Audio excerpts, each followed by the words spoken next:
friends, in the series which we are doing on history of India from 1700 to 1950, today we'll talk about militant nationalists or the revolutionaries.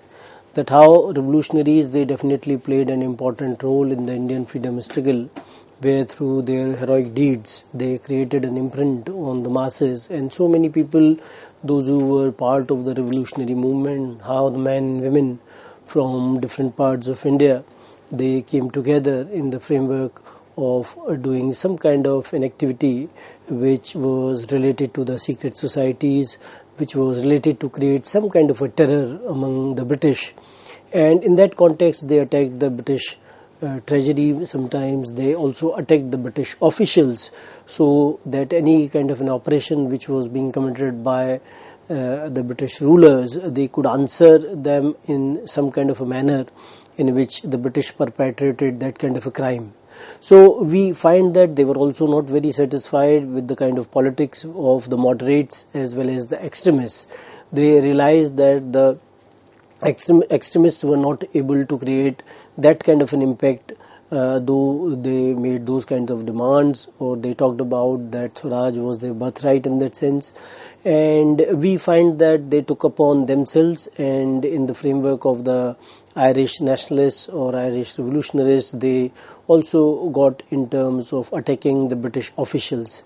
We also see that when one talks about the various kinds of phases of the revolutionaries, we find that it was there. It began in the later part of the 19th century with the Chapekar brothers, and then it continues in the first decade of the 20th century as well. Then there was some kind of a lull in the movement, and thereafter through the various whether in the framework of the Hindustan Republican Association or HSRA, Hindustan Socialist Republican Association, or in the framework of the Ghadar Party, which was established not in India but in USA, and the contribution of Shamaji Krishna Verma, who was playing an important role in Britain, and the likes of V.D. Savarkar, who provided not only in the framework of the Abhinav Bharat which he started, but also the idea of the first war of independence with regard to the revolt of 1857.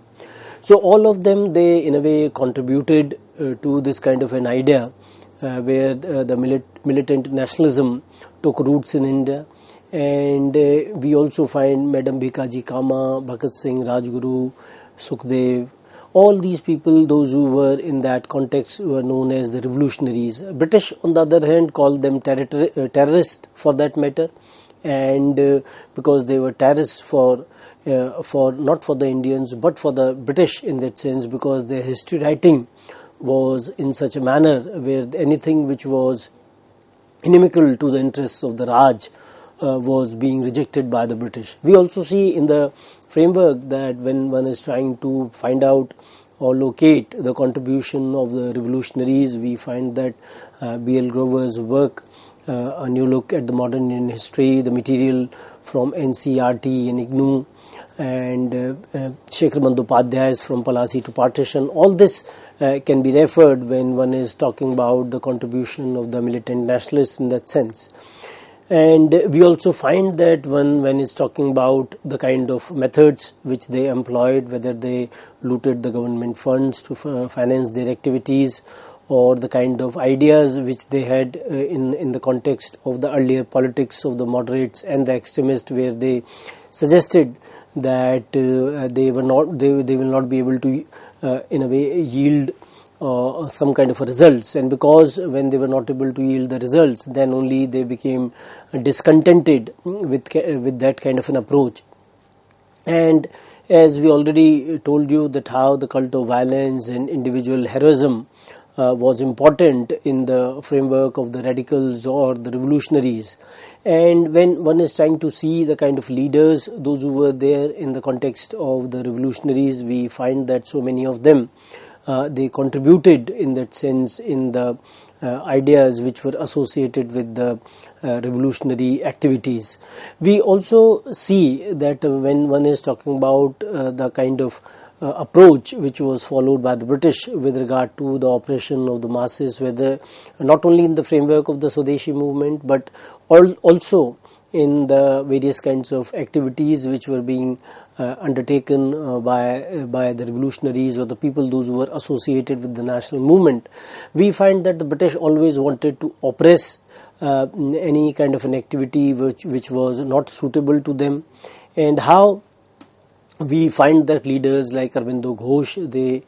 talked about this kind of a new trend in that sense, and various kinds of newspapers, magazines, etc., they also promoted their ideas. And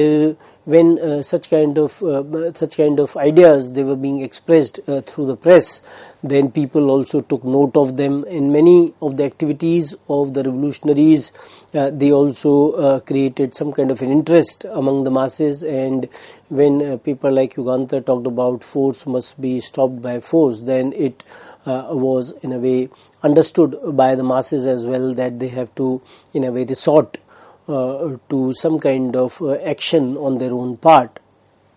And we also see that how in the case of Aurobindo, how he was arrested in the Alipur conspiracy case, and Tilak was also imprisoned in that sense, and he was given sentenced to 6 years imprisonment. And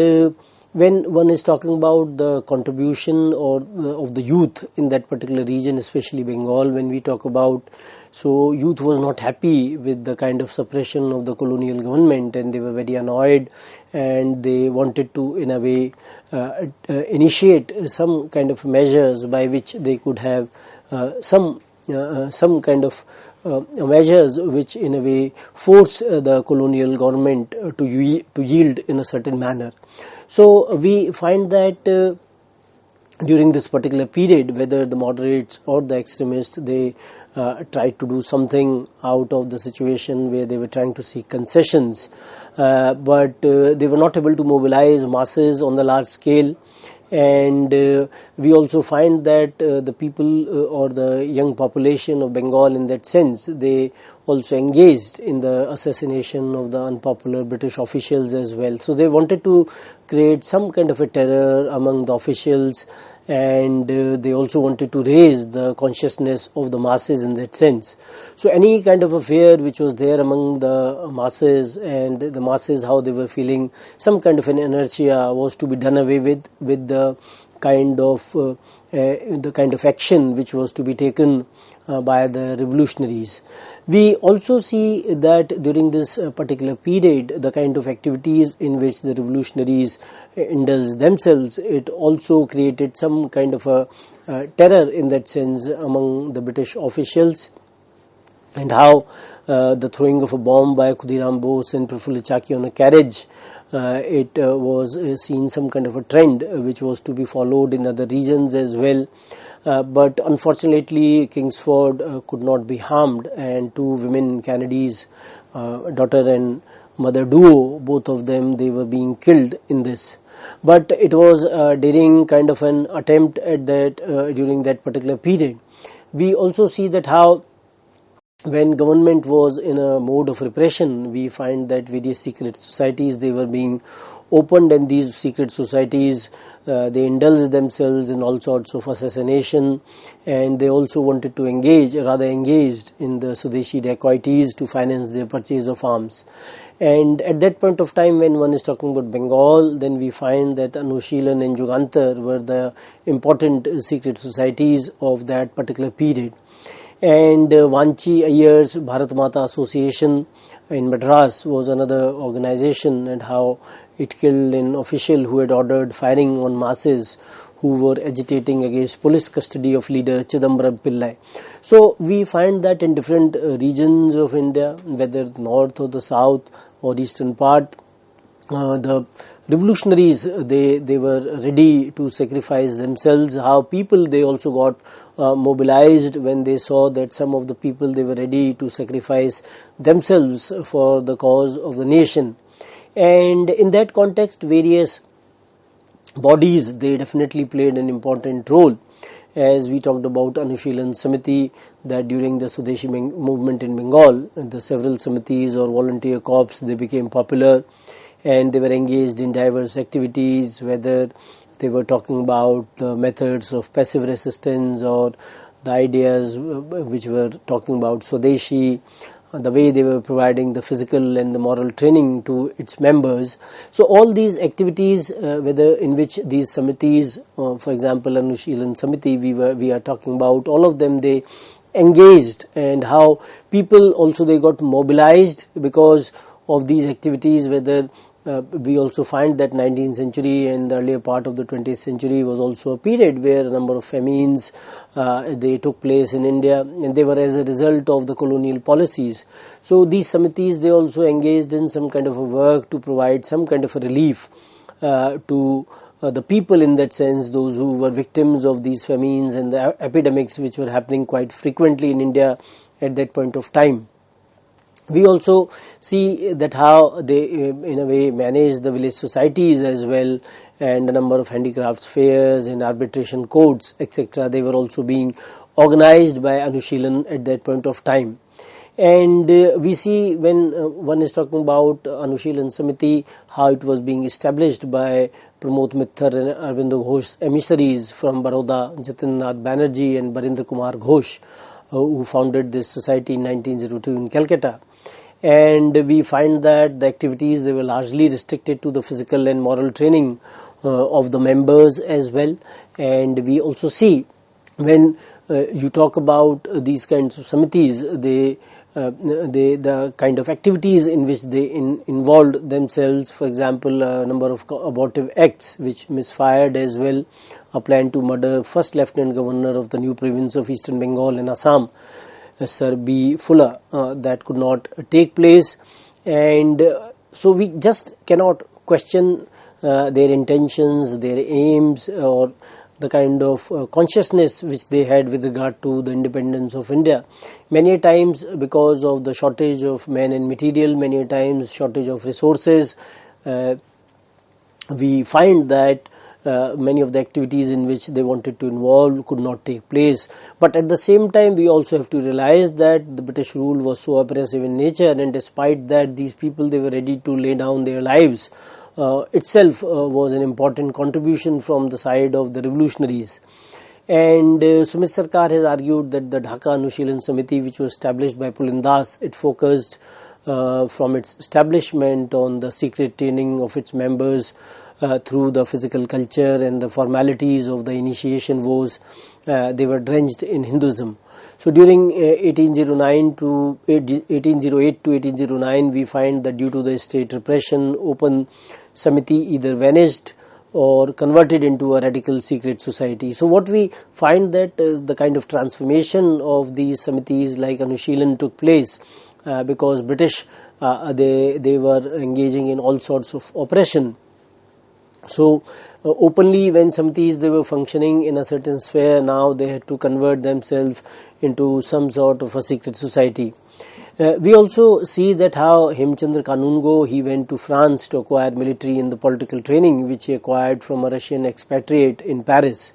And also we find that Maniktala suburb of Calcutta in 1908, a collective religious school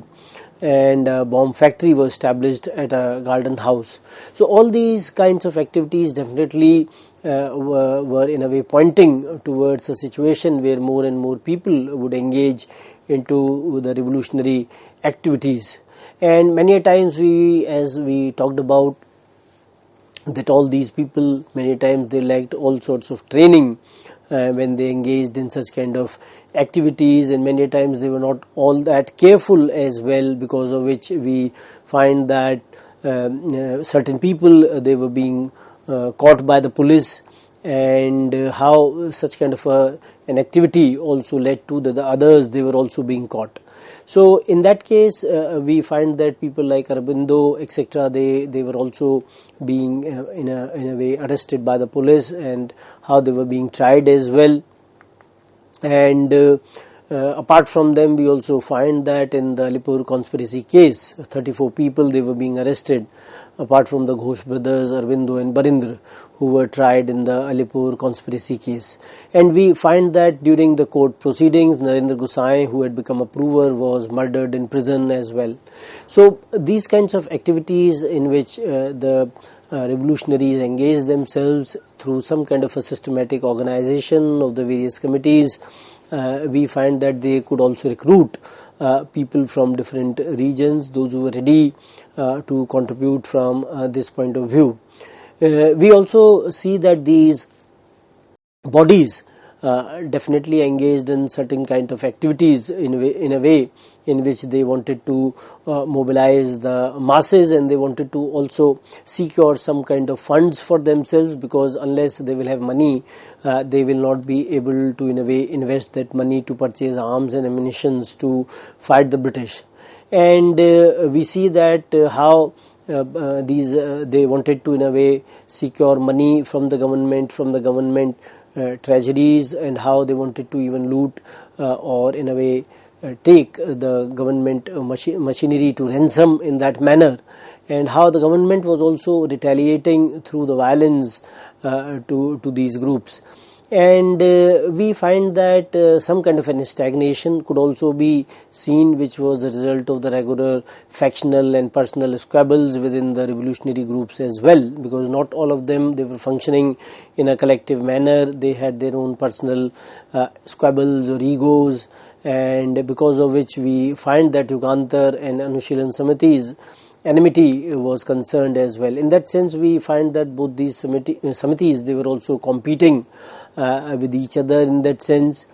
We also find that how the militant nationalism could also be seen in other spheres apart from Bengal. We find that in other regions as well.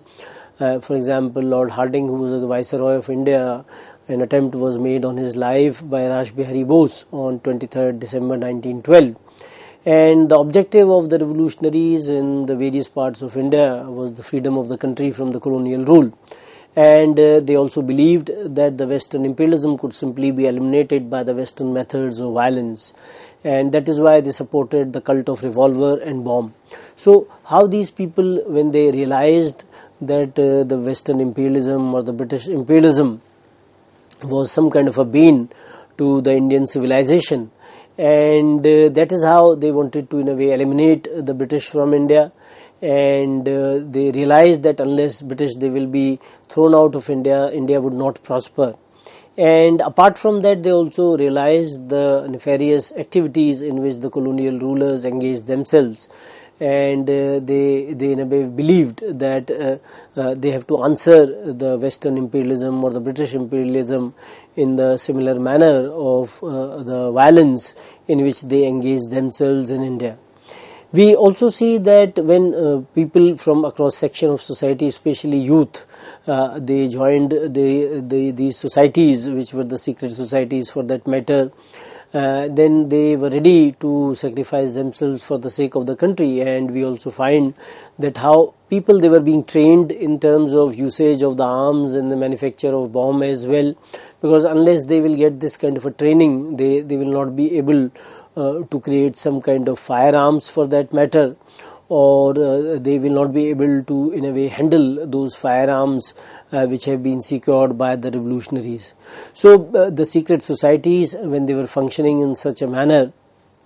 that they wanted to keep their activities in a way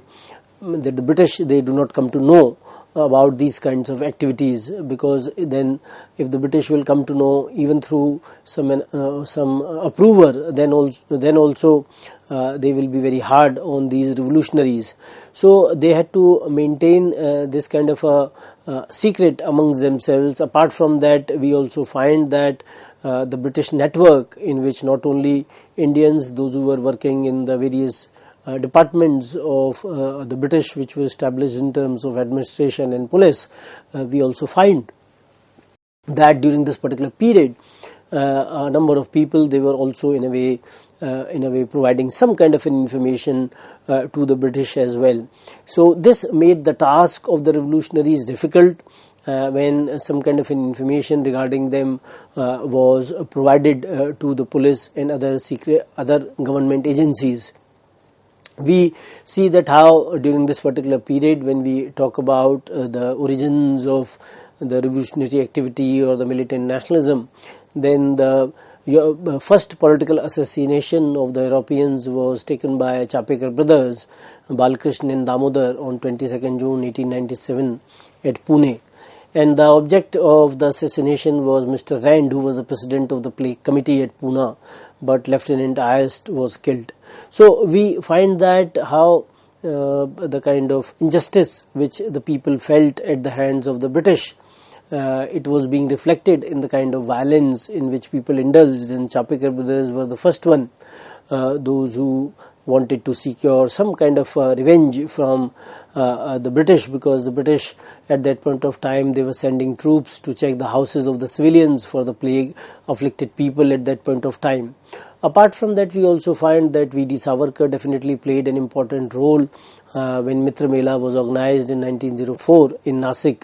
and his brother Ganesh, he formed an association, Mitra Mela, which later merged into a secret society called Abhinav Bharat. So these kinds of activities in 1904, 1905, they were also instrumental in that sense, where we find that the consciousness of the masses with regard to the colonial rule was raised, and when the people, those who were engaged in the revolutionaries activities, they were being reported in the newspapers or through word of mouth, then others, they also got inspired as well. And as we see that not only in India but in other parts of the world, Shamaji Krishna Verma, for example, established the India House in London,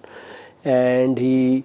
published a journal called Indian Sociologist to support the Indian cause of freedom, and India House definitely became a center of Indian activities in London. And V.D. Savarkar, Hardayal and Madan Lal Dhingra became the members of the India House. And how Madan Lal Dhingra assassinated Colonel William Wiley, who was the political ADC to the India office in 1909.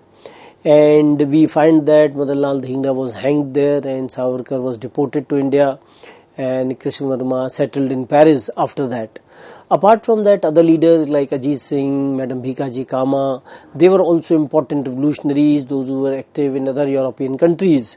to spread the revolutionary message and provide help to comrades at home. So in that same, the people, those who were there in a way collaborating with each other, those who were brothers in arms at that point of time, we find that these people, they were providing all sorts of support to each other, so that the revolutionary activities at that point of time may continue. So in the framework of the national movement, we find that the phase of the revolutionaries definitely played an important role, and the individual heroics of the revolutionaries, they definitely inspired the generations to come, because they realized that when the people, they were ready to sacrifice their lives, then they should also in a way sacrifice their lives as well. So these people, those who became martyrs in that sense, they in a way gave this kind of a message to the common masses or the general population, that that was the best thing which they could do at that point of time to liberate India from the colonial rule. So this phase of the militant nationalism was, despite the fact that they also changed their tactics at different points of time, despite the fact that they were not able to liberate India at that point of time, but that phase was definitely very important from the perspective that they were able to provide that spirit of bravery, the spirit of manhood, which was there in that sense. So with this, I'd like to end the discussion. Thank you very much.